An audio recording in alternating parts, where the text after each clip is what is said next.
तो welcome back जनाब इन Doom coding channel. जैसे कि आपको पता है कि इस चैनल पे HTML कोर्स सीरीज चल रही है और एडवांस ट्रिक सीरीज के अंतर्गत आज है डे 58। और जनाब आज के दिन हम लोग सीखने वाले हैं सिलेक्ट टैग के बारे में, ऑप्शन टैग के बारे में और ऑप्शन ग्रुप टैग के बारे में। ये तीनों टैग साथ मिलकर बहुत ही अच्छे से वर्क करते हैं, पर इनको कैसे यूज़ करते हैं, कहाँ पर यूज़ करते हैं, तो सारी जानकारी आपको इस वीडियो में मिल जाने वाली है।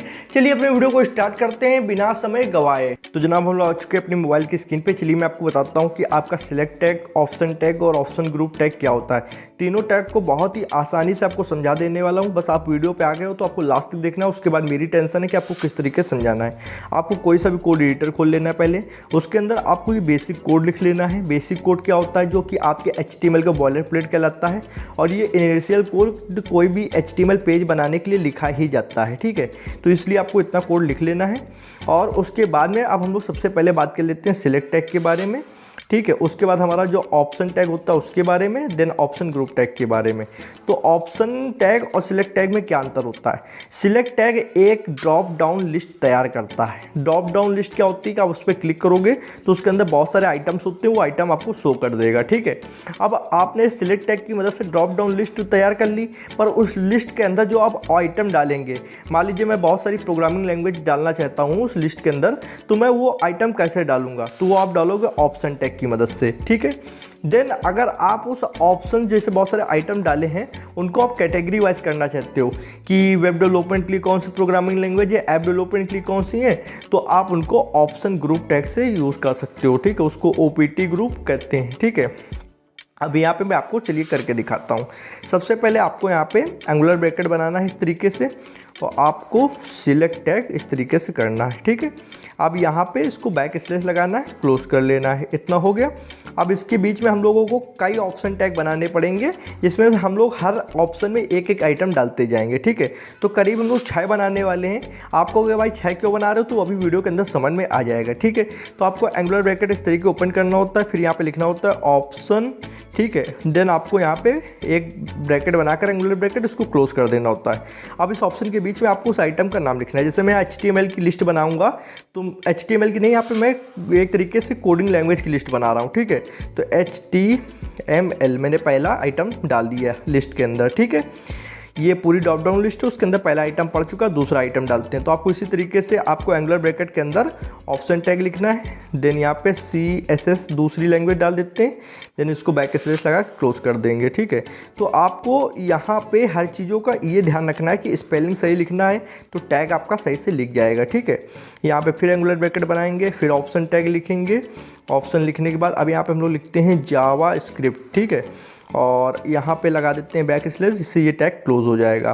फिर यहाँ पे लिखेंगे ऑप्शन एंगुलर ब्रैकेट के अंदर, ठीक। अब यहाँ पे लिखते हैं जावा।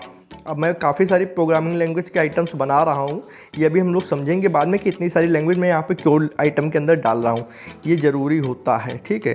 तो यहाँ पे कॉटलिन, क्योंकि एक लिस्ट जो होती है उसमें काफ़ी सारे आइटम होते हैं, और उसके बाद बैक स्लैश लगाया और इसको क्लोज कर दिया। देन यहाँ पे इस तरीके से हम लोग इसको फिर से ऑप्शन डालेंगे और यहाँ पर हम लोग C++, ठीक है, और यहाँ पे बैक स्लैश लगा के इसको क्लोज कर देंगे। अभी तक हमने कोई हार्ड चीज़ करी नहीं करी, हम लोग ने सिर्फ एक सिलेक्ट टैग ओपन किया है और क्लोज किया है। उसके अंदर हम लोग को बार बार ऑप्शन टैग ओपन करना होता है, क्लोज करना होता है, ओपन करना हो तो क्लोज करना होता है। और उसके बीच में जो जो लिस्ट के आइटम हैं, मान लो आप सब्जियों के नाम डाल रहे हो तो वहाँ पे सब्जियों के नाम डाल सकते हो कि टमाटर, आलू, प्याज, ठीक है। मैं आपको एग्जाम्पल दे रहा हूँ, हंसी मजाक की बात है, पर आप जो लिस्ट बना रहे हो उसके आपको आइटम्स के नाम यहाँ बीच में डालने होते हैं। अभी मैं अगर इसको यहाँ पर रन करूँ तो यहाँ पे एक देखिए ड्रॉप डाउन लिस्ट आ चुकी है। इसको मैं अगर रन करता हूँ तो ये देखिए लिस्ट आ जाती है। अब इसमें जितनी भी लैंग्वेज हैं, देखिए HTML, CSS, जावा स्क्रिप्ट, जावा, कॉटलिन, C++, ठीक है। ये हमारी किसकी मदद से आ रही है, ऑप्शन टैग की मदद से आ रही हैं, क्योंकि हम लोग ने ऑप्शन टैग की मदद से यहाँ पे आइटम डाले हैं। और ये जो हमारी यहाँ पे ड्रॉप डाउन करने का ऑप्शन आ रहा है, ये किसकी मदद से आ रहा है, ये सिलेक्ट टैग की मदद से आ रहा है, ठीक है। तो ये सब आपको क्लियर हो गया होगा। अब एक टैग अभी बचा है, OPT ग्रुप मतलब ऑप्शन ग्रुप, ठीक है, इसको कैसे यूज़ करते हैं, ठीक है, उसके लिए मैं आपको बताता हूँ। अगर मैंने इस लिस्ट को ओपन किया तो आप ध्यान से देखो, ऊपर की जो 3 लैंग्वेज हैं ये आपकी वेबसाइट बनाने के लिए यूज़ होती हैं वेब डेवलपमेंट के अंदर, और ये नीचे की 3 लैंग्वेज आपकी ऐप बनाने के लिए यूज़ होती है ऐप डेवलपमेंट के अंदर। चाहे आप जावा से बनाओ, चाहे कोटलिन से बनाओ, चाहे C++ से बनाओ, ऐप बन जाता है। और ऊपर वेब डेवलपमेंट की लैंग्वेज है, तो इनको अब हम लोग कैटेगरी वाइज करेंगे। इन 3 को हम लोग वेब डेवलपमेंट के अंदर बंद करेंगे और इन 3 को हम लोग ऐप डेवलपमेंट के अंदर बंद करेंगे। तो जब काफ़ी सारे आइटम्स हो जाते हैं, उनको हम लोग को कैटेगरी वाइज करना होता है, तो हम लोग उसको कैसे करेंगे, उसके लिए हम लोग यहाँ पे टैग होता है ऑप्शन ग्रुप का। आपको जितना यहाँ पे बंद करना है उससे पहले आपको ऑप्शन ग्रुप ऐसे लिख लेना होगा एक तरीके से, यहाँ पे OPT ग्रुप करके, ठीक है। अब यहाँ पे ये वैल्यू वगैरह आ रहा है, ये सब एट्रीब्यूट बहुत सारे यूज़ होते हैं, मैं आपको बाद में बताऊंगा, पहले मैं इसको हटा देता हूँ। अब ये यहाँ पे ऑप्शंस का भी एक इसने दे दिया है, इसको भी मैं यहाँ पे हटा देता हूँ, ठीक है। अब ये जो OPT ग्रुप क्लोज है, इसको हम लोग क्लोज कहाँ करेंगे, जहाँ पे हम लोगों को लास्ट होगा, ठीक है। तो यहाँ पे हम लोग जावास्क्रिप्ट के बाद इसको क्लोज करेंगे, ठीक है। यहाँ तक हमारी वेब डेवलपमेंट की लैंग्वेज है। अब वेब डेवलपमेंट कैसे बताएंगे, तो ये जो OPT ग्रुप लिखा है, इसके बीच में थोड़ा सा स्पेस लेकर हम लोग को एक एट्रीब्यूट यूज़ करना होता है, उसका नाम होता है लेबल। लेबल से क्या होगा कि शो होगा क्या कौन सी लैंग्वेज है, ये लोग किस कैटेगरी की हैं। तो हम लोग यहाँ कैटेगरी नाम डालेंगे वेब डेवलपमेंट, ठीक है, इस तरीके से। अब मैं अगर रन करूँ और यहाँ पे लाऊं तो ये देखो, ये 3 लैंग्वेज हमारी वेब डेवलपमेंट के अंतर्गत आ गई। पर अभी ये 3 लैंग्वेज नहीं आई हैं। क्यों नहीं आई, क्योंकि इनके लिए अभी हम लोग ने OPT ग्रुप नहीं बनाया है। तो यहाँ तक तो देखो, ये OPT ग्रुप ओपन हुआ है, ये क्लोज हुआ है, जिससे ये तीनों लैंग्वेज आपकी यहाँ पे वेब डेवलपमेंट के अंतर्गत आ गई हैं। अभी ये 3 लैंग्वेज के लिए और बनाना पड़ेगा। तो यहाँ पे जहाँ से क्लोज हुआ है उसी के नीचे से एक और ऑप्शन बनाते हैं, OPT ग्रुप लिखते हैं, ठीक है। और यहाँ पे सिलेक्ट टैग के अंदर और ऑप्शन टैग के नीचे यहाँ पे इसको क्लोज कर लेते हैं। और यहाँ पे भी हम लोग को एक लेबल बनाना होगा, लेबल एट्रीब्यूट लगाना होगा, ठीक है। तो लेबल एट्रीब्यूट लगाया और ये फॉर एट्रीब्यूट अपने आप आ गए, इसको हटा देते हैं और यहाँ पे हम लोग नाम देते हैं ऐप डेवलपमेंट, ठीक। अब मैं इसको रन करता हूँ तो यहाँ पे देखो कि यहाँ पे ये एक सेकेंड, यहाँ पे कुछ गड़बड़ी हुई है। ये देखिए लेबल टैग यहाँ पे क्लोज क्यों हुआ, ठीक, इसको हटा देते हैं।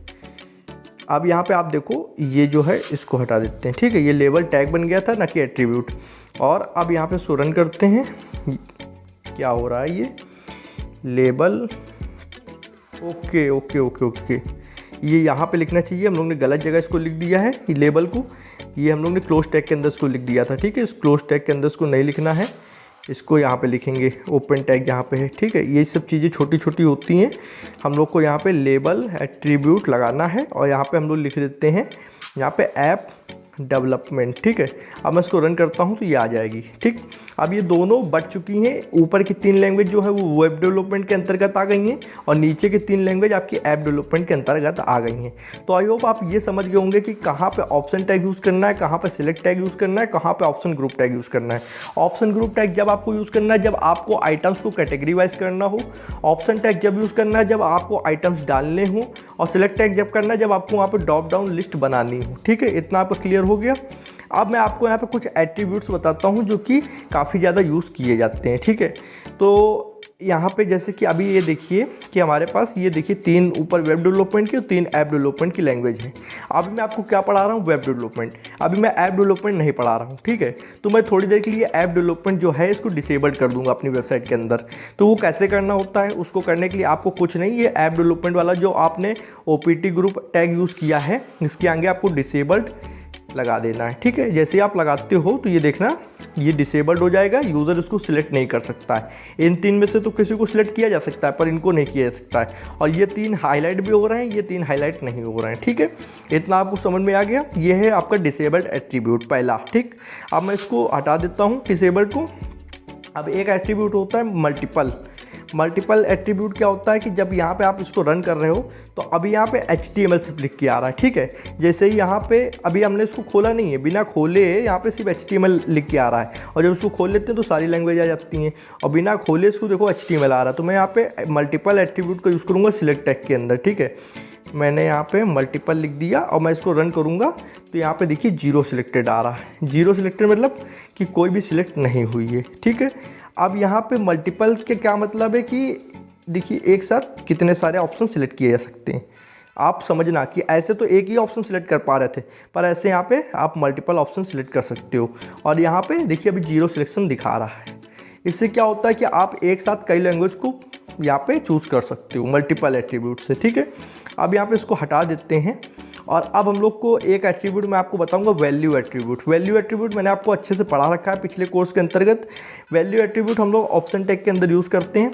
अब जैसे कि हम लोग ने यहाँ पे HTML आइटम का नाम दिया है, यहाँ पे देखो इस जगह पे HTML आइटम का नाम दिया है, तो ये HTML यूज़र तो देखेगा कि हाँ HTML नाम है, पर हम लोग को सर्वर को भी इसका एक नाम बताना होता है, एक वैल्यू बतानी होती है।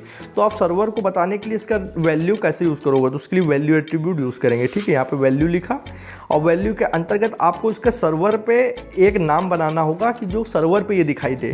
तो उसके लिए आप एक मतलब यहाँ पे गणित के अंक भी यूज़ कर सकते हो, ठीक है, और यहाँ पे लेटर्स भी यूज़ कर सकते हो, ठीक है। न्यूमेरिकल्स या लेटर्स में दोनों दे सकते हो। मान लीजिए मैं यहाँ पे HTML डाल दूँ तब भी चलेगा, और न्यूमेरिकल्स डाल दूँ कि मान लो मैं यहाँ पे 101 या फिर 201 नंबर डाल दूँ तब भी चलेगा। नंबर्स में भी हो जाता है और आपके लेटर्स में भी हो जाता है। मान लीजिए मैंने 201 डाल दिया, जब आप इसको अपने सर्वर के अंदर देखोगे तो HTML का मतलब वहाँ पे 201 दिखाएगा। ऐसे CSS में डाल दोगे तो CSS में भी वही चीज़ वर्क करेगी। तो आपको वैल्यू देनी होती हैं। अगर आपको वैल्यू के बारे में ज़्यादा जानना है तो आप डिटेल्स टैग वाली वीडियो देख लीजिए जाकर। चलिए यहाँ पे इतना आपको क्लियर हो चुका है, ठीक है। वैल्यू एट्रीब्यूट पता चल चुका है। अब यहाँ पे कुछ चीज़ें और मैं आपको बताने वाला हूँ, जैसे कि अगर ऑप्शन कोई पर्टिकुलर आपको डिसेबल करना हो, जैसे कि मान लीजिए अभी मैं आपको जावास्क्रिप्ट नहीं पढ़ा रहा हूँ, ठीक है, या फिर मैं आपको जावा नहीं पढ़ा रहा हूँ, तो ये दोनों मैं डिसेबल्ड करना चाहता हूँ। तो डिसेबल्ड कैसे करूँगा, मैं इनके ऑप्शंस में जाऊँगा। मान लीजिए मैं जावा के ऑप्शन पे गया और यहाँ पे मैं डिसेबल्ड लगा देता हूँ, ये देखिए, ठीक है। अब यहाँ पे जैसे इसको रन करोगे तो पर्टिकुलर जावा डिसेबल्ड हो गया, बाकी सब यहाँ पे चूज़ करे जा सकते हैं, ठीक है। तो इससे आपका क्या होता है कि आप कोई एक चूज़ कर सकते हो, अगर मल्टीपल लगा दोगे तो मल्टीपल चूज़ कर सकते हो, और डिसेबल्ड किसी में लगा दोगे तो उसको चूज़ नहीं कर पाओगे, बाकियों को चूज़ कर सकते हो। तो ये यहाँ पे हो गया ऑप्शन के अंदर डिसेबल, ठीक है। अब एक एट्रीब्यूट होता है लेबल। अब जैसे लेबल कहाँ यूज़ होगा, जैसे कि ये जावास्क्रिप्ट बहुत बड़ा नाम लग रहा है, ठीक है, तो जावास्क्रिप्ट को हम लोग सिर्फ JS दिखाना चाहते हैं छोटा सा, तो कैसे दिखा सकते हैं। जहाँ जावास्क्रिप्ट हम लोग ने लिखा हुआ है काफ़ी बड़ा नेम लग रहा है, तो यहाँ पे हम लोग यूज़ करेंगे लेबल एट्रीब्यूट। और लेबल एट्रीब्यूट यूज़ करने के बाद हम लोग यहाँ पे इसका छोटा सा नाम दे देंगे JS, और JS देने के बाद में ये देखिए जावास्क्रिप्ट से डायरेक्ट JS आने लगा। मतलब आप इसको बड़े नेम से छोटा नेम भी कर सकते हो, ठीक है। जैसे कंप्यूटर वाइज होता है या मोबाइल वाइज होता है कि कंप्यूटर में i3, i5, i7 होता है, तो आप उसको डायरेक्ट उनकी वैल्यू से भी डिनोट कर सकते हो ऐसे शॉर्ट करके, जैसे कि JS कर दिया, इसका मतलब जावास्क्रिप्ट, ओके। तो ये आप समझ गए होंगे कि लेबल से आप इसको छोटा नाम भी दे सकते हो। मतलब ये ज़्यादा यूज़ तो नहीं किए जाते, पर मैं आपको सारे एट्रीब्यूट्स इसलिए बता देता हूँ कि ये कभी इंटरव्यू के दौरान जब पूछे जाते हैं तब आप फंस जाते हो। मैंने अभी एक आपको टेस्ट लिया था आपका HTML का, तो वहाँ काफ़ी लोग फंस गए थे कि यार कौन सा ऑप्शन कहाँ पे क्लिक करना है, ठीक है। इतना क्लियर हो गया। अब आपको मैं यहाँ पे एक सिलेक्टेड टैग बताता हूँ, सिलेक्टेड एट्रीब्यूट बताता हूँ। सिलेक्टेड एट्रीब्यूट का मतलब क्या है कि अभी यहाँ पे रन कर रहे हो तो कोई ऑटोमेटिक देखो HTML सिलेक्टेड आ रही है, बाकी कोई सिलेक्टेड नहीं आ रही है, तो मैं जिस पे सिलेक्टेड एट्रीब्यूट लगा दूंगा। मान लो मैं HTML पे छोड़कर मैं यहाँ पे C++ पे ऑटोमेटिक सिलेक्शन लगाना चाहता हूँ, तो कैसे लगा सकता हूँ। तो C++ वाले ऑप्शन पे जाऊँगा और यहाँ पर मैं लिख दूँगा सिलेक्टेड एट्रीब्यूट लगा दूँगा, SELECTED, ठीक है। और ये ऑटोमेटिक देखो C++ सिलेक्ट होकर आ रहा है। पहले HTML सिलेक्ट होकर आ रहा था, अब C++ आ रहा है। अगर मैं यहाँ पे चाहूँ कि जावास्क्रिप्ट को डायरेक्ट सिलेक्टेड पे लगा दूँ, जावास्क्रिप्ट पे ऑटोमेटिक सिलेक्शन आए, मतलब बाद में यूज़र तो कोई भी सिलेक्ट कर सकता है, पर पहले जो ऑप्शन आए वो जावास्क्रिप्ट अपने आप सिलेक्ट होकर आए, तो उसके लिए हम लोग यहाँ से सिलेक्टेड हटाएंगे और जावास्क्रिप्ट पे जाएंगे, वहाँ लगा देंगे। तो ये मैं आपको एक दो एग्जांपल दे देता हूँ जिससे आपका डाउट सारा क्लियर हो जाता है। Selected, okay, selected. ये कभी कभी कीबोर्ड ना बहुत ज़्यादा रफ करता है, ठीक है। अब यहाँ पे ये देखिए जावास्क्रिप्ट ऑटोमेटिक सिलेक्ट होकर आ रही है। ये बाय डिफ़ॉल्ट होता है, बाद में यूज़र इसको चेंज कर सकता है, वो अपने ऊपर निर्भर करता है, पर जो बाय डिफ़ॉल्ट सिलेक्शन आता है वो आपके सिलेक्टेड एट्रीब्यूट से आता है। तो आई होप आपको ये पूरी कंप्लीट वीडियो समझ में आई होगी। मैंने यहाँ पे आपको select tag, option group tag तीनों समझा दिए हैं। बेसिकली सिलेक्ट टैग से आपका ये जो आपकी लिस्ट खोलने का ऑप्शन आता है, सारे सिलेक्शंस आते हैं, ये आते हैं। फिर लिस्ट टैग के अंदर जो ऑप्शंस आप दिए होते हैं, जो आइटम्स दिए होते हैं, वो आपका आता है ऑप्शन टैग से, ठीक है, ये ऑप्शन टैग से। और जो ये कैटेगरी बटी होती हैं ऑप्शन ग्रुप टैग से आती हैं।